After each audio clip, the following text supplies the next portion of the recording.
sifat penghuni surga itu la khaufun alaihim wa la hum yahzanun. Dua. Yang pertama, la khaufun, tak ada rasa takut. Ibu, ada rasa takut? Ikhtilaf. Sebagian mengatakan ada, sebagian mengatakan ada.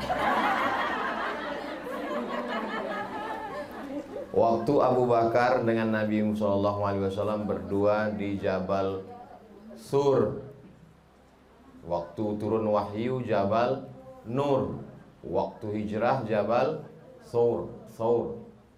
Beda titik aja tuh, satu Nur, satu Thawr. Waktu di Jabal Thawr itu Abu Bakar ketakutan. Kata Abu Bakar, kalaulah orang kafir musyrik itu melihat ke bawah, la abasarana, pasti mereka melihat kita, karena pintu gua itu di bawah. Orang kafir musyrik itu di atas gini mencari. Seandainya mereka melihat ke bawah, ya Muhammad sallallahu alaihi wasallam, ya Rasulullah, ya Nabi Allah, la abasarana, pasti mereka melihat kita. Sepakat semua ahli sejarah bahwa waktu itu Abu Bakar Siddiq ketakutan. Sudah berapa lamakah Abu Bakar belajar Islam waktu itu?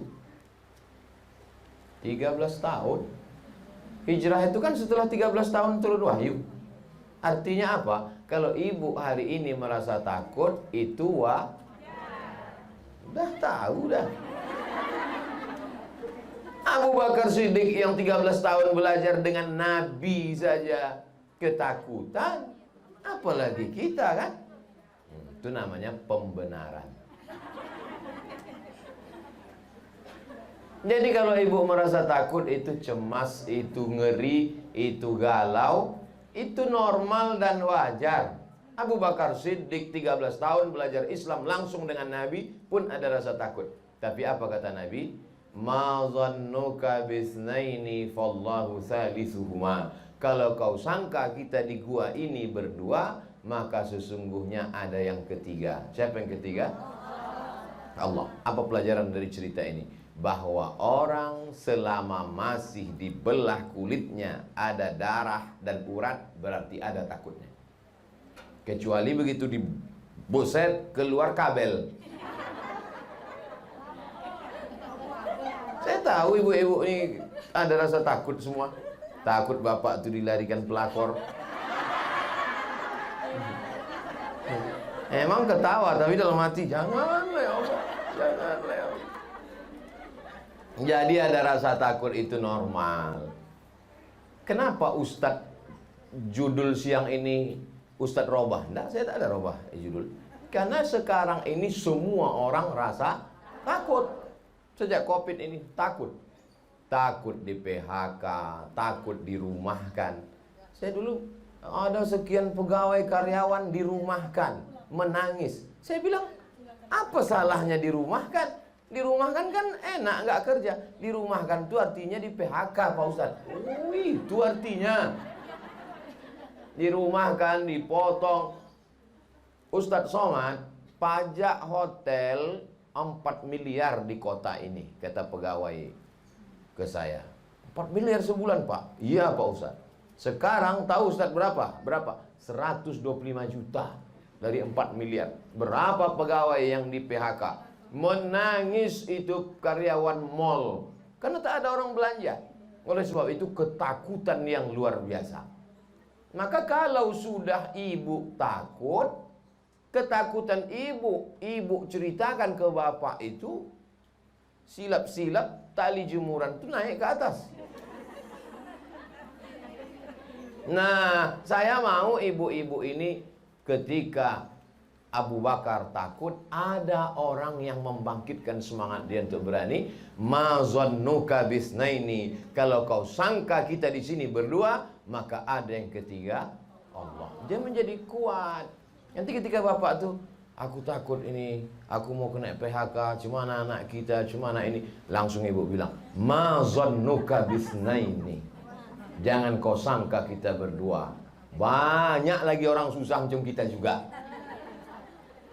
Jadi kuatkan dia. Sebab itu maka Nabi SAW itu mengatakan bahwa wa minal isnaini ab'adu. Kalau kamu berdua, setan lari. Kalau kamu berdua, setan lari. Kenapa? Karena ada di situ watawasau bil haq, menguatkan kebenaran. Ada Allah, jangan kau takut. Yakin dengan gaji, gaji putus. Yakin dengan harta warisan, habis sudah. Yakin dengan uang tunjangan, cuman ada uang tunjangan, gaji aja hilang. Maka keyakinan tentang dia. Itu makanya habis subuh itu kita kalau mau selamat sampai petang disuruh baca ayat kursi. Apa sebetulnya isi ayat kursi? Keyakinan bahwa ada Allah. Orang kalau sudah susah, galau, itu Allah itu hilang-hilang timbul. Kadang-kadang ada, kadang-kadang tidak. Ustadz kok tahu? Saya pernah merasakannya. Pulang dari Maroko, ijazah kiri LC, kanan MA, LCMA, lulusan luar negeri. Ikut tes dosen, ujian fit and proper test, seleksi bahasa Arab lulus, seleksi bahasa Inggris lulus, tes potensi akademik lulus deh semua. Tinggal audiensi berdua, pesertanya tinggal 2. Pas pengumuman, dia lulus, saya tak lulus. Error, gelap dunia ini. Lembut rasa aspal tuh dipijat. Bukan kita bodoh. Kalau kita bodoh tak lulus wajar. Kita lulusan luar negeri, bukan kaleng-kaleng. Bisa pula tak lulus. Jadi sebetulnya saya pelajari itu dalam hidup saya, supaya engkau ketika ceramah itu berisi. Supaya ketika kau ceramah itu kau pernah mengalaminya, Abdul Somad. Kau sudah diuji di Al-Azhar S1, kau sudah diuji di Maroko menulis tesis S2 300 halaman pakai bahasa Arab di depan profesor-profesor. Ini sekarang kuuji kau ujian hidup. Supaya ketika kau menyampaikan, bukan kata-kata yang diolah oleh bibir tapi tak pernah dirasakan. Makanya kalau datang mahasiswa, datang orang cerita tentang kegagalan hidup. Saya ini Pak Ustadz nggak lulus tes. Aku pun dulu pernah juga macam itu. Tapi ada orang lain yang menguatkan kita. Tapi beda ucapan Nabi Muhammad SAW dengan ucapan Nabi Musa. Apa kata Nabi Muhammad kepada Abu Bakar? La tahzan. Jangan galau, jangan susah hati, jangan kau takut, jangan kau cemas. Don't be sad. La tahzan itulah yang ditulis oleh seorang penulis ketika dia dalam penjara. Di tengah kesendiriannya ditulisnya lah buku tebal, dikasihnya judul La Tahzan, Don't Be Sad. Buku itu bestseller. Siapa namanya?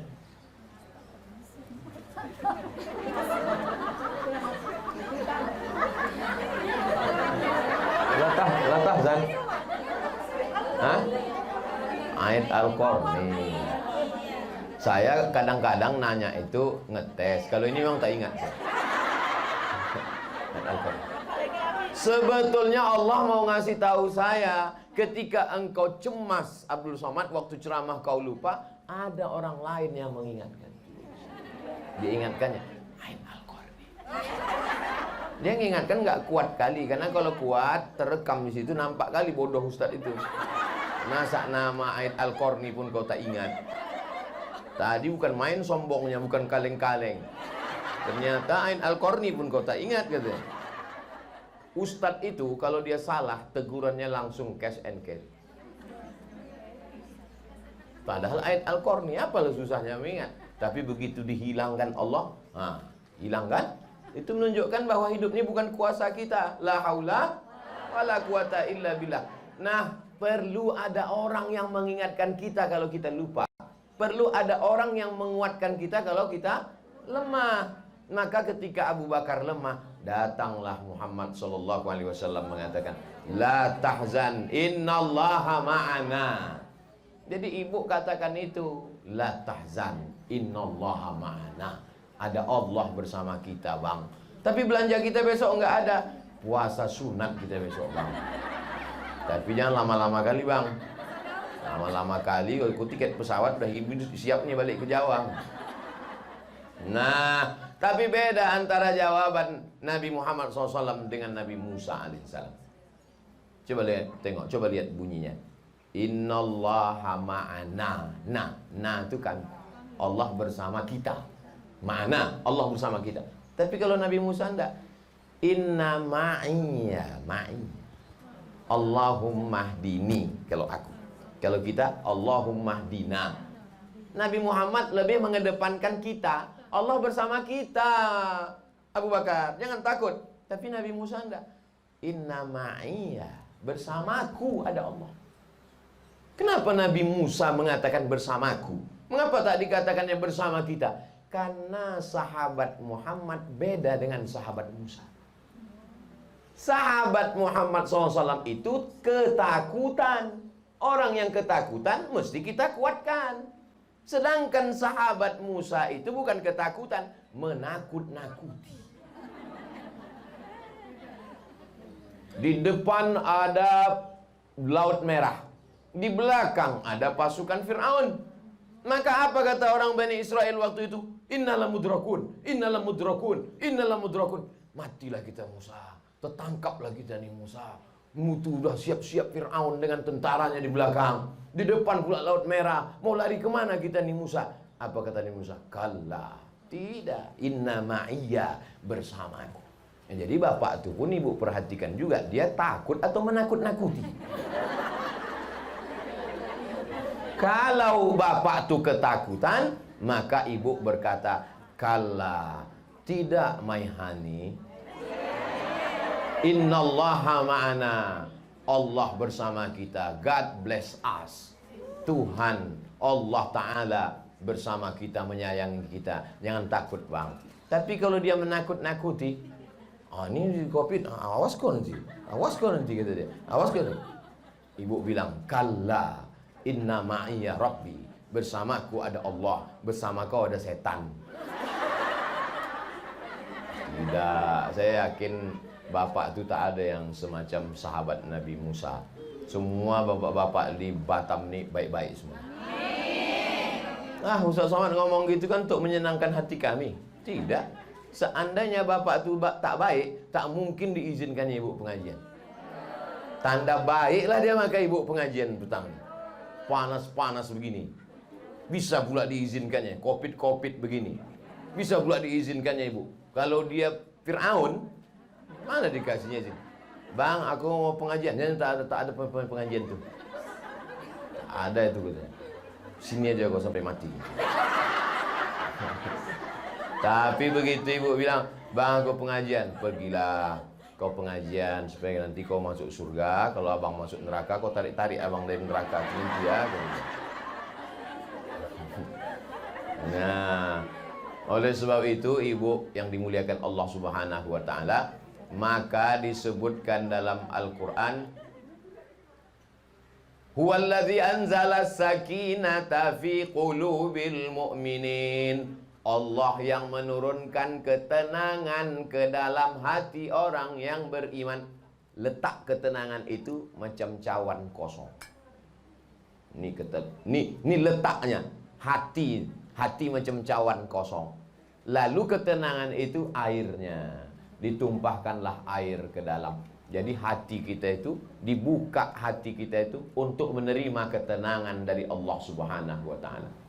Kalau sudah engkau membuka hatimu, lalu turun ketenangan itu, maka kalau sudah kau tenang, apapun yang terjadi di dunia ini kau tak takut. Tak bisa ketenangan itu dibangkitkan oleh motivator. Sekarang kan itu yang banyak. Diundang motivator dari Jakarta ke hotel, mematikan lampu, hidup sound system. Semangat, semangat, semangat. Keluar dari hotel, loyo. Tak bisa. Karena ini faktornya bukan ekstern, tapi intern di dalam. Saya terus terang tak ada rasa takut saya. Jadi saya waktu naik helikopter di Jambi itu tak bisa kita ceramah naik mobil karena jarak jauh, hutan jalan. Jadi waktu itu dijemputlah naik pesawat baling-baling. Pesawat baling-baling ini di dalam panas karena kipasnya di luar. Pesawat baling-baling. Jadi begitu kami naik dari Jambi, dari Jambi masuk ke pesawat itu, saya tidur. Begitu duduk tertidur sampai ke tempat. Jadi abang kakak kelas saya, alumni Azhar yang di samping ini, sampai di tempat itu, aku mat, kata dia, bukan main takut ku naik pesawat kecil itu tadi. Nampak ku baling-baling, pilotnya bergoyang. Kau ku tengok tertidur, katanya. Enggak ada takut kau? Tidak bang. Jadi takut itu yang mengusir, letak takut itu di dalam hati juga. Maka kalau dipenuhkan Allah, rasa tenang di dalam hati itu, maka takut itu pun hilang. Siapa yang mendatangkan rasa tenang itu? Allah. Apa janji Allah? Wa amanahum min khauf. Amanah, aman. Hum, mereka. Min khauf, dari rasa takut. Ditenangkan Allah hati mereka, dibuat Allah merasa aman, maka hilang takut. Orang sekarang takut bukan main. Anak sekolah takut tak lulus. Udah jelas ujian online pasti lulus. Takut tak lulus. Udah kuliah takut tak kerja. Udah kerja takut tak nikah. Udah nikah takut tak punya anak. Udah punya anak takut anak nanti sakit cacat. Takut. Jadi kalau takut terus hidup ini, itulah asam lambung naik, gula darah naik, diabetes naik, semua naik. Satu cuma yang turun, asam urat. Turun ke kaki. Oleh sebab itu maka tidak ada jalan lain untuk sampai kepada amanahum min khauf itu, balik ke pangkal surat li'ila fi Quraisy. Bagaimana caranya? Falyabudu rabba hadzal bait. Falyabudu, banyak-banyak beribadah. Jadi kalau ditanya orang, kok kenapa makin Covid makin banyak pengajian? Kenapa kok makin Covid banyak pengajian? Karena dengan pengajian itulah salah satu wasilah cara turunnya ke ketenangan. Saya sudah banyak jumpa orang macam-macam. Lama jadi ustadz banyak yang curhat. Ustadz Somad, iya pak, saya ini pegawai pak ustadz, PNS. Lalu saya pikirkan nanti kalau saya pensiun makan apa? Nanti job-job ini hilang, kerja ini lalu susah. Lalu kemudian akhirnya saya belilah tanah. Saya beli tanah, lalu kemudian pelan-pelan tabung, uang SPPD, uang tunjang, uang sipak, uang sikut, uang sundul, uang segala uang itu saya belikan tanah. Beli tanah sepeta, beli tanah 2 peta, beli tanah 3 peta, beli bibit sawit, tanam sawit, semprot, jenguk, tengok, pupuk, meruning, potong pelepah, hilangkan rumput.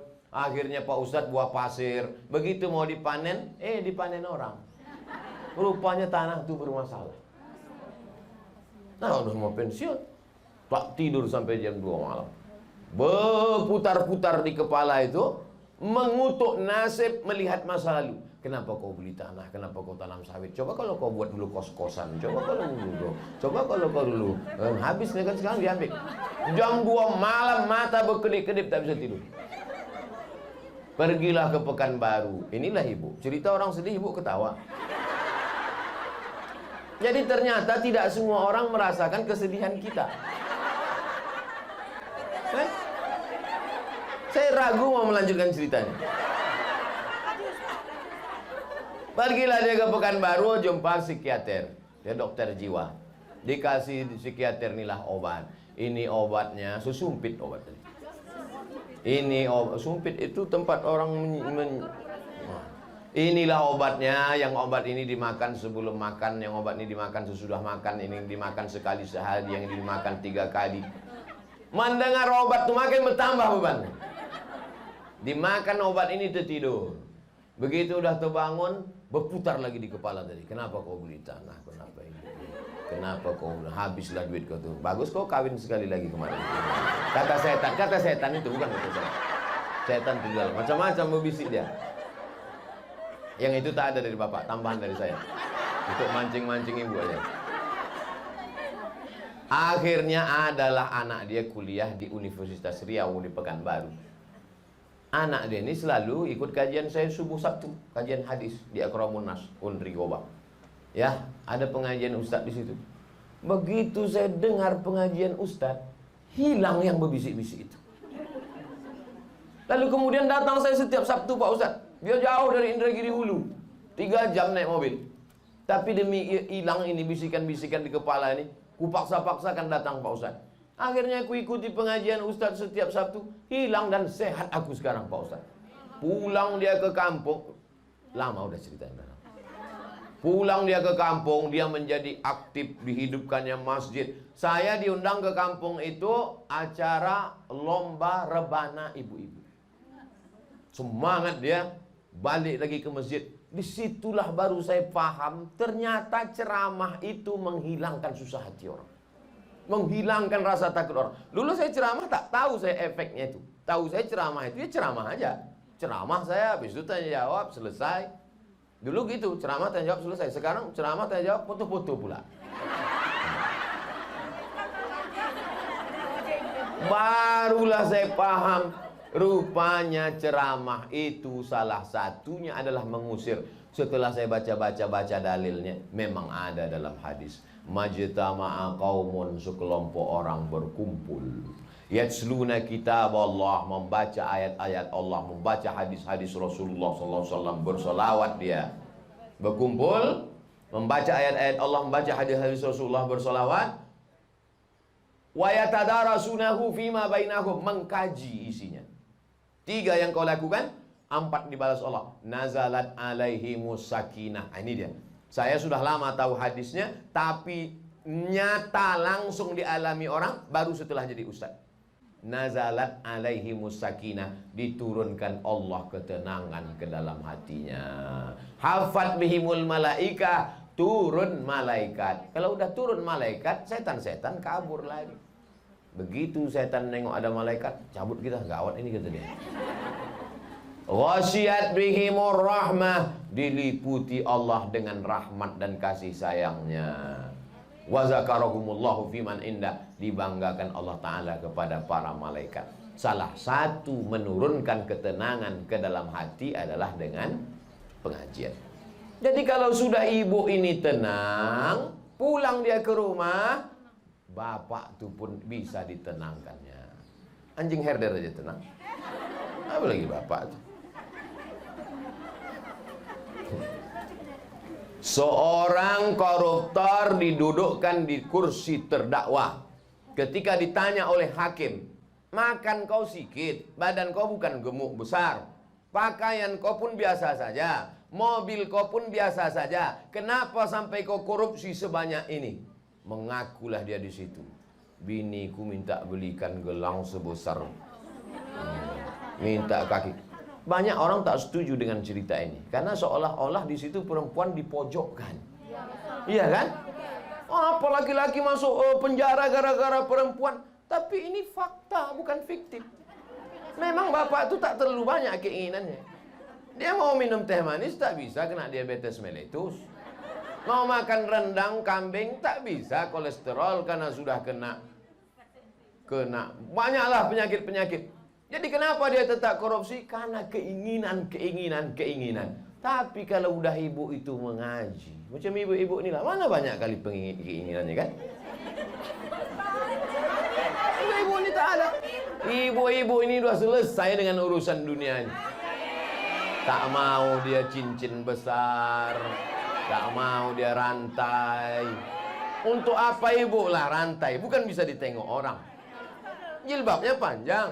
Orang yang pakai rantai itu kan jilbab dililitkan di leher sini. 3 kali lilit. 3 kali lilit. Baru rantai itu dipasang di luar lilitannya. Kalau jilbabnya panjang mana nampak orang? Mau pakai gelang, tangan tertutup. Ibu-ibu ini udah selesai dengan dunia ini. Mendengar aminnya belum lagi nampaknya ini. Oleh sebab itu ibu-ibu ini kalaupun dia aktif jualan online, kalaupun dia aktif beraktivitas, Sesungguhnya yang mau dicarinya adalah menyekolahkan anak yatim, fakir miskin, bagaimana sedekah beras. Jadi dia sudah berpikir akhirat oriented. Inilah yang menyebabkan turunnya ketenangan itu dari Allah Subhanahu wa ta'ala. Jadi bapak-bapak di rumah adalah bapak-bapak yang beruntung, Pak. Beruntung. Dan kau cari satu lagi, Pak. Udah aku pesankan udah. Insya Allah garansi aman. Garansi saya ini kalau untuk Batam biasanya bertahan 6 bulan. Jadwal saya kan setiap 6 bulan. Nanti kalau dia udah agak-agak berubah bapak tuh tenang, saya 6 bulan lagi datang. Nantikan, jangan kemana-mana setelah yang berikut ini. Oleh sebab itu, ini yang pertama adalah bagaimana menghilangkan rasa takut. Datanglah orang yang sedang kena penyakit takut, menjumpai Imam Al-Hasan Al-Basri. Imam Al-Hasan Al-Basri tinggalnya di Basrah, Irak. Aku takut, wahai Imam Al-Hasan Al-Basri. Aku takut kena penyakit, takut susah, takut mati, takut miskin, takut itu, takut ini, takut itu. 3 aja pertanyaan Imam Al-Hasan Al-Basri sama dia. Kau percaya Allah itu ada? Percaya. Percaya kau Allah mengasih rezeki? Percaya. Percaya kau Allah mengatur hidup kau? Percaya. Kenapa kau takut? Iya ya. Ibu percaya Allah ada? Percaya. Ibu percaya Allah mengasih rezeki? Percaya. Ibu percaya bahwa Allah mengatur hidup kita? Kenapa takut? Apa yang ditakutkan? Makanya nanti begitu pulang. Cuman yang jadi masalah hati manusia ini berbolak-balik. Di sini bukan main. Percaya. Percaya. Begitu balik ke rumah. Gimana? Makanya kita diajarkan Nabi doa, ya muqallibal qulub. Wahai engkau yang membolak-balikkan hati, sabit qalbi. Kalau aku sabit qalbi. Tapi kalau kami ramai banyak, sabit qulubana, kokohkan hati kami. Pak Ustadz, saya ini tak pernah belajar bahasa Arab, Pak Ustadz. Jadi tak tahu saya qalbi dengan qulubana. Pakai bahasa kita aja. Ya Allah, kokohkan hatiku nih ya Allah. Berdoa itu tak mesti bahasa Arab. Saya sampai sekarang doa pakai bahasa Indonesia. Yang Arab, ya Allah, kami mau ke Batam, jangan sampai nanti kami kena COVID, jangan sampai kan. Nah, tuh Ustaz takut juga buktinya. Kita ini tetap ada ikhtiar dan usaha. Pakai masker, ini pakai. Ini untuk menunjukkan kita ikut protokol kesehatan. Bisa aja saya kantongi, tapi kenapa saya pakai? Supaya haters itu tak ada alasan untuk membuli saya. Ini pakai masker bukan di dagu, di mulut. Pakai di mulut.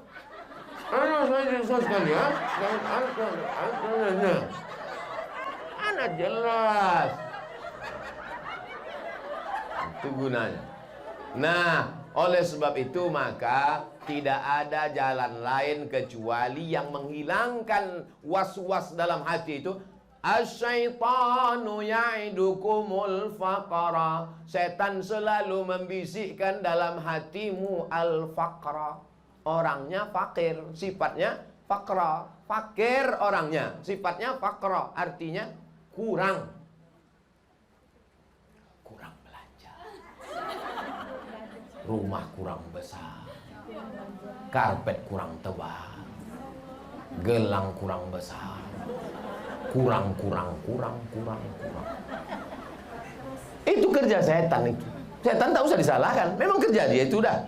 Itu memang standar operasional setan. Asyaitanu ya'idukumul faqra. Setan selalu membisikkan kurang.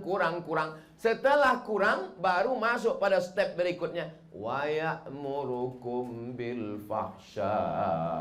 Setelah dibisikkannya kurang, barulah disuruhnya buat dosa.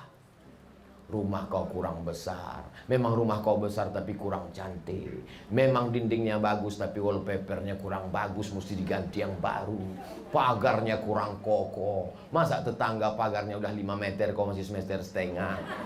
Mobil kau kurang bagus. Karena selalu dibisikkan setan kurang. Wa ya'murukum bil fahsya. Barulah disuruhnya berbuat dosa.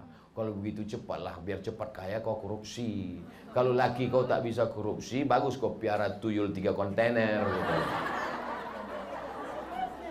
Dikejar setan. Tapi saya yakin setan tak pernah mendekati ibu-ibu yang pengajian. Cemana dia mau dekat? Begitu setan itu udah dekat, langsung ibu.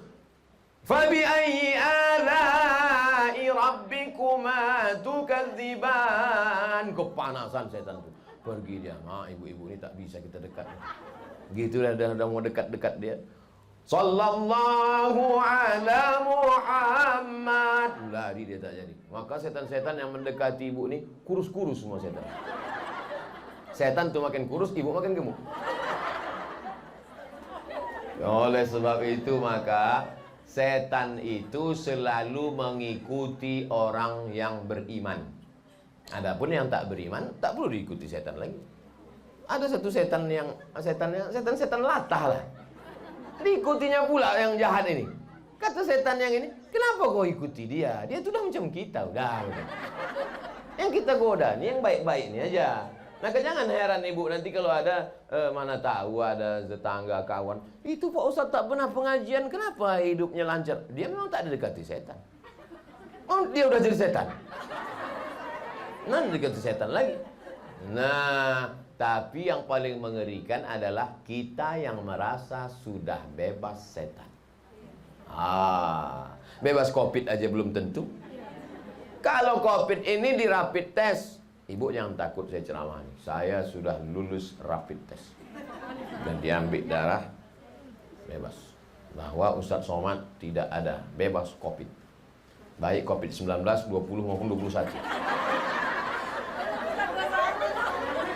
Nah, kadang mana tahu ada jamaah nih yang takut, cemas, takut dia. Saya ada yang takut. Ini jangan-jangan Ustadz ini dari Pekanbaru bawa COVID ini. Pekanbaru ini kan zona merah sekarang kata dia. Tidak, kita bukan keluar kota ini sembarangan. Begitu tadi sampai di airport, langsung padahal udah pakai masker, dikasihnya lagi pengaman di depan. Wow, apa namanya itu? Nah, saya sangka dipakai untuk naik motor besok. Untuk macam motor chip itu. Rupanya dipasang di sini. Dipasang ke dalam. Pasang begitu masuk. Ada juga manfaatnya. Tak terlalu jelas pramugari itu nampak. Itu. Sampai mana cerita kita tadi? Bahwa Allah Subhanahu wa ta'ala akan menurunkan ketenangan kalau kita banyak beribadah. Oleh sebab itu yang biasanya ibu ibadahnya biasa-biasa saja, maka sejak COVID ini tingkatkan ibadahnya lebih kuat lagi. Bangun malam mandi bersih, terapi mandi subuh. Jadi ternyata terapi mandi subuh itu dengan air dingin. Orang barat itu kulitnya berkurut-kurut hitam-hitam gara-gara mandi pakai air panas. Kenapa mereka mandi pakai air panas? Karena cuacanya di bawah 0 derajat Celcius dingin. Kalau mandi dia pakai air dingin, beku dia di kamar mandi itu. Maka setiap kamar mandi mereka, kami di Maroko di kamar mandi itu ada pemanas. Asal dipetik air. Begitu habis gas, mandilah macam mandi dalam kulkas. Freezer. Tapi di tempat kita negeri yang Masya Allah bisa pula 33, 34, 30, 32, 33 stabil sepanjang tahun. Makanya orang-orang barat, orang Eropa, orang Amerika, orang Arab kalau sudah sampai kemari, jannatin tajri min tahtihal anhar. Enak betul negeri kalian ini katanya. Di barat itu tak ada orang gila bisa di jalan. Karena orang gila kalau panas kepanasan, dingin kedinginan mati. Tempat kita orang gila sehat. Orang waras pula kena COVID. Kenapa orang waras itu bisa kena COVID? Karena orang waras itu terlalu banyak memikirkan, pikir, kurang, perlu, cemas, takut. Kalau sudah takutnya kuat, imannya turun, imunnya pun drop. Kalau sudah imun drop, naik COVID. Simple, logis. Tapi kalau imannya kuat, imunnya kuat, pagi pengajian, siang pengajian, malam pengajian, mau tidur malam setel pengajian, pengajian Buya Yahya, pengajian Agim, pengajian Ustadz Arifin almarhum Arifin Ilham Zikir, pengajian-pengajian Ki Haji Zain MZ yang lama-lama tapi tetap up to date sampai hari ini, pengajian lagi dari Ustadz Adi Hidayat. Kami Pak Ustadz pengajian itu semua kami ikuti. Agim kami ikuti, Ustadz Adi Hidayat kami ikuti, Gus Bahak kami ikuti, kata dia. Saya menunggu kapan lah disebutnya nama saya nih. Nah, oleh sebab itu maka ibadah banyak. Tapi kalau bisa tidur jangan terlalu lama karena payah bangun subuh. Nabi itu kenapa begitu mudahnya dia bangun sepertiga malam? Jadi kalau kita hitung Isya itu jam 8, Isya jam 8, 9, 10, 11, 12, 1, 2, 3, 4, 5 9 dibagi 3 9, 10, 11, 12. Jadi sepertiga malam tuh 1, 2 1, 2, 3. Afdolnya di situ, afdol. Tapi jangan gara-gara mau mengejar afdol lalu tak bangun malam sama sekali. Jadi kenapa Nabi itu mudah bangun jam 2? Karena dia tidurnya habis Isya. Habis Isya dia tidur 9, 10, 11, 12, 1, 2 dia bangun. Kita tidak, tidur jam 1. Habis itu minum kopi pula. Subuh pun jam 6.30. Oleh sebab itu kalau tak bisa, entah karena mengajar anak PR atau karena tugas kerja atau karena satu dan lain hal, tidurlah jangan lewat dari jam 11, 12, 1, 2, 3. Selambat-lambatnya jam 4 bangun. Batam saya kira jam 5 subuh kan? Jam 5. Jadi kalau jam 4 bangun mandi, itu masih sempat pertama sholat sunat wudhu, sholat sunat taubat, sholat sunat hajat, sholat sunat tahajud 8 rakaat, sholat sunat witir. Habis itu duduk baca Yasin. Cobalah praktekkan nanti. Sholat sunat taubat, sholat sunat wudhu, sholat sunat taubat, sholat sunat hajat, sholat sunat tahajud, sholat sunat witir, baca Yasin, istighfar 100, sholawat 100, la ilaha illallah 100, pas azan subuh. Itu pas itu. Kalau tak percaya, buat nanti. Kalau meleset yang saya katakan ini, berarti 2 kemungkinan. Berarti ibu terlalu pelan. Bohong itu Ustaz Somad. Buktinya tadi malam aku sudah bangun jam 4, ku praktekkan sholat sunat wudhu, sholat sunat taubat, sholat sunat hajat, sholat sunat tahajud, sholat sunat witir, baca Yasin, habis itu 100 istighfar, 100 sholawat, 100 la ilaha illallah. Buktinya meleset tak cukup. Ibu rakaat pertamanya tadi ayatnya apa? Al-Kahfi Pak Ustaz. Oh, patutlah. Ayatnya yang sedang-sedang aja. Ayatnya alif lam mim zalikal kitabu la raiba fihi hudal lil muttaqin. Sampai 5 ayat, 6 ayat. Wa ulaika humul muflihun. Rakaat kedua kul huwallah. Salat sunat yang kedua ayatnya Allahu la ilaha illa huwal hayyul qayyum la ta'khudhuhu sinatun wa la naum. Rakaat kedua kul huwallah atau kul a'udzu bil falaq atau kul a'udzu bin nas. Kenapa dibuat begitu Pak Ustaz? Karena kata Imam Nawawi lebih afdal mengkhatamkan satu surat pendek daripada mengambil ayat tak selesai dari tengah. Maka kalau kita buat begitu dapat dua-duanya. Di rakaat pertama kita ambil satu surat tak selesai karena diambil dari tengah ayat kursi, tapi di rakaat kedua kita khatamkan satu surat. Apakah suratnya Wadduha atau Alam Nasrah atau Izaja atau Syamsi wa Duhaha atau Wasama'i wa Tariq, terserah. Oh, saya hafal Ar-Rahman Pak Ustaz. Bagus. Ar-Rahman 5 ayat, 5 ayat, 5 ayat. Hafalan sesuai ibu masing-masing. Selesai baca surat Yasin itu, ya Allah, aku memohon dengan kemuliaan surat Yasin ini, namanya tawassul dengan surat Yasin. Karena kata Imam Ibnu Katsir dalam tafsir Al-Qur'anil Azim, la tuqra'u fi amrin asirin, kalau dibacakan pada perkara sulit illa yassarahullah, dimudahkan Allah. Maka setelah itu baca, ya Allah dengan kemuliaan surat Yasin ini ya Allah, maka titik-titik sesuai dengan hajat ibu sekalian. Dengan kemuliaan surat Yasin ini ya Allah, mudahkanlah cucuku lahir ya Allah. Dengan kemuliaan surat Yasin ini ya Allah, janganlah sampai suamiku ini kena pecat ini. Jangan segala macam dimohonkan kepada Allah SWT. Pakai bahasa Indonesia, tidak usah pakai bahasa. Nah, oleh sebab itu maka saya katakan di Yasin tadi, la tuqra'u, saya tiap malam baca Yasin. Tiap malam. La tuqra'u fi amrin asirin illa yasarullah. Man qara'a Yasin fi lailatin, siapa yang baca surat Yasin pada suatu malam, asbaha maghfuran lah. Waktu subuhnya dia sudah diampunkan Allah. Kalau masih ada waktu juga setelah sholat sunat tadi ada waktu juga. Wabil asharihum yastaghfirun. Lebih banyak, afdal banyak beristighfar. Allah berjanji, wa ma kana Allahu liyu'adzibahum wa anta fihim wa ma kana Allahu mu'adzibahum wa hum yastaghfirun. Allah tak akan menurunkan azab selama dia mau beristighfar. Istighfar itu namanya, bunyinya astaghfirullah. Jangan nanti pulang istighfar. Astaghfirullahalazim alladzi la ilaha illa huwal hayyul qayyum wa atubu ilaih. Astaghfirullahalazim alladzi la ilaha illa huwal hayyul qayyum wa atubu ilaih. 1 2 3 4 5 6 7 8 9 10 11 12 13 14 15 16 17 18 19 20. Sekali genggam 20, 40. Kalau tak cukup 100, 40 istighfar, 40 salawat, 40 la ilaha illallah, la ilaha illallah, la ilaha illallah, la ilaha illallah. Bagi yang tak punya tasbih.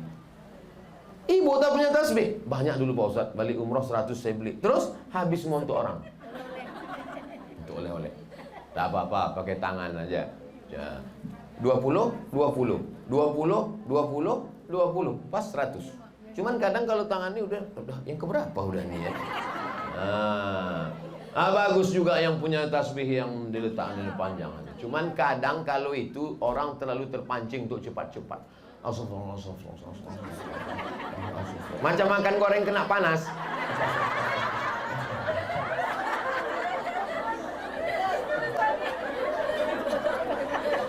Udah sampai jam 2.45 menit. Padahal yang mau dibahas nih tadi dua. Pertama, la khaufun alaihim, jangan takut. Yang kedua, walahum yahzanun, jangan sedih. Apa beda takut sama sedih? Takut itu terhadap sesuatu yang terjadi di masa akan datang. Itu takut. Takut kena pecat, takut tak lulus, takut tak dapat rumah, takut tak dapat pensiun, takut tak dapat warisan, takut itu terjadi di masa akan datang. Belum terjadi dia. Kalau sedih terhadap masa lalu. Sedih tak jadi nikah dengan mantan SMP dulu, rupanya sekarang dia udah jadi direktur. Sedih terhadap masa lalu. Sedih itu terhadap sesuatu yang sudah terjadi di masa lalu. Kira-kira kalau kita menangis darah, balik lagi yang lalu. Lalu kenapa disedihkan? Untuk apa disedihkan?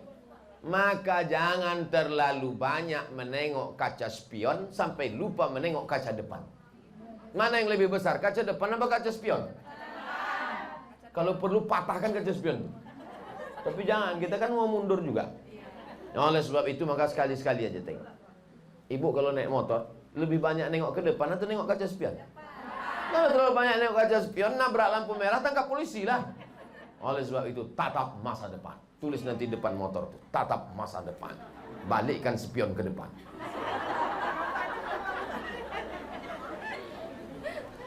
Kalau orang terlalu banyak melihat masa lalu, pintu menuju masa lalu itu nama pintunya 2 huruf, lau. Fa inna lau miftahu. Sesungguhnya lau itu adalah kunci setan. Lau itu bahasa Arabnya, bahasa kitanya kalau. Kalaulah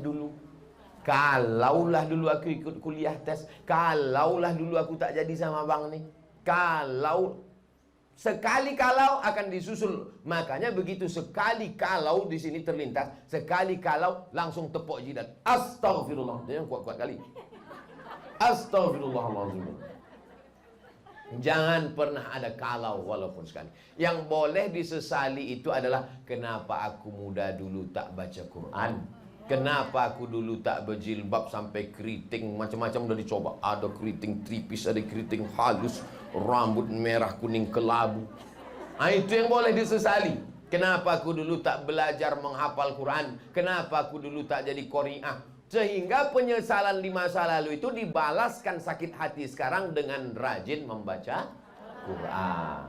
Itu positif dia. Tapi kalau masalah dunia ini, yang lalu biarlah berlalu. Akan datang diulang lagi. Jangan. Akan datang maka kita mesti lebih baik. Maka kata Nabi SAW, la ta'jas. Jangan lemah menghadapi hidup. Bangkitkan semangat. Jadi pengajian yang kira-kira membangkitkan semangat, ikuti. Saya kalau ngaji sama Buya Yahya, bangkit semangat saya, ikuti. Saya kalau mendengar motivasi dari Agim Manajemen Kolbu, bangkit semangat saya, ikuti. Tapi kalau hanya menghilangkan semangat, tinggalkan. Oleh sebab itu maka la khaufun alaihim wa la hum yahzanun. Innal ladzina qalu rabbuna Allah, orang yang berkata Rabbku Allah, tsumma istaqamu, istiqamah dia. Setelah dia ikut pengajian, apa nama komunitas ibu ini? Ini nama baru nampaknya ini. Setelah ibu semuanya didata, ada nama lengkap, alamat, nomor handphone, sehingga kalau dia tak datang 2-3 kali, tanya kemana, sehingga ada kontrol. Dan dia pun ketika ditanya itu, dia tidak pula, apa kau tanya-tanya, itu kan privasi hubungan aku dengan Tuhan. Tidak, karena ini amar ma'ruf nahi mungkar. Jadi kalau ada pengurus pengajian nanya, sesungguhnya dia sayang sama kita. Daripada kita dia bawa setan, kan bagus juga ke pengajian. Nah, jadi kita tanya, ya datang ya, datang. Istiqomah ikut pengajian ini, maka janji Allah, tatanazzalu alaihimul malaika, turun malaikat. Kemana malaikat itu turun? Turun ke dalam hati kita, membisikkan, 2 bisikan dia. Apa kata malaikat itu? Allah takhafu, jangan kau takut. Wala tahzanu, jangan kau sedih. Wa abshiru, berbahagialah engkau. Jangan takut, jangan sedih, berbahagia. Bisakah uang membahagiakan orang? Banyak orang kaya bunuh diri. Bisakah popularitas terkenal cantik membahagiakan? 3 artis India bulan ini bunuh diri. Kurang ganteng lagi. Ustaz ngikuti juga, saya tak ngikuti, masuk sendiri dia ke HP saya. Kaya-kaya bunuh diri. Menunjukkan bahwa popularitas, kecantikan, kegantengan, bahwa duit tidak bisa, bahagia tak bisa dibeli. Ustaz dapat dari mana? Ada di gerobak truk tertulis. Bahagia tak bisa. Kebahagiaan hanya didapatkan orang yang sudah lepas dari yang 2 ini. Allah takhafu, jangan kau takut. Wala tahzanu, jangan kau sedih. Setelah takutnya hilang, sedihnya hilang. Wa abshiru, berbahagialah engkau. Orang paling banyak bunuh diri di dunia ini, orang pertama Amerika, yang kedua Eropa, ketiga Jepang. Tidak ada negara paling bersih di dunia selain Jepang. Tak ada yang paling kaya, paling hebat. Untuk Asia ini Jepang paling hebat. Dulu ketika kita dijajah, di antara yang menjajah kita ada negara Asia. Siapa itu? Jepang. Tapi justru orang Jepang banyak bunuh diri. Orang Jepang tuh mudah dia stres, mudah. Asal susah hati sedikit, kebetulan di dindingnya banyak samurai. Asal susah hati cabut, arah kiri. Mati. Tapi orang kita tidak. Begitu dia susah hati, ditengoknya dinding, tertulis di dinding Allah. Tengok tulisan dinding. Begitu dia susah hati, ditengoknya tertulis di dinding kaligrafi. Apa tulisannya? Fabi ai ala'i rabbikuma tukadziban. Kalau bisa kaligrafi yang kita beli itu tahu kita bacanya. Itu pasti tahu kan, ada terjemahnya di bawah. Saya bukan menyindir ibu. Untuk ngasih tahu, banyak juga kadang jamaah nih banyak kaligrafi. Apa bacanya itu? Dari ketawanya sudah tahu.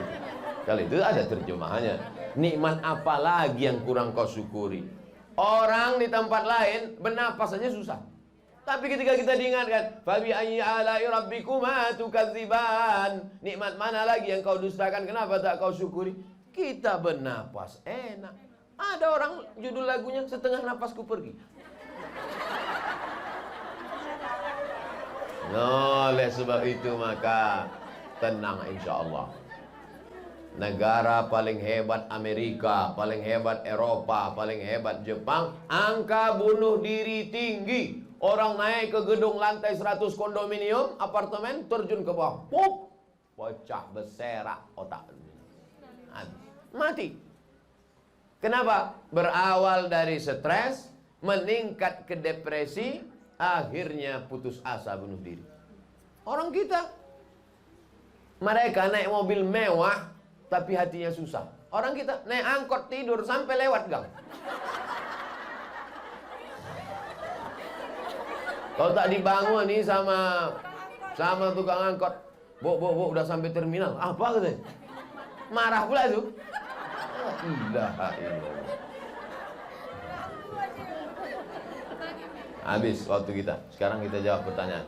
Intinya adalah ibu baru bisa membantu bapak mengatasi di masalah COVID ini kalau di hati ibu sudah hilang rasa takut dan rasa sedih. Ketika ibu bahagia, belum ibu bercakap, baru ibu tatapan mata ibu aja, belum ibu bercakap, maka bapak itu sudah kuat menghadapi COVID ini. Balik ibu pengajian, belum lagi ibu bercakap, belum buka cadar, baru kedip-kedip aja, kuat bapak itu. Orang yang bahagia itu ada auranya. Ibu-ibu memancarkan aura, memancarkan rahmat. Bahasa orang sekarang aura, sebetulnya rahmat yang diberikan Allah menyebarnya. Iza quri'al Quran, kalau dibacakan Quran fastami'u lahu, dengar baik-baik, wa ansitu, diam, la'allakum turhamun. Rahmat itulah dia.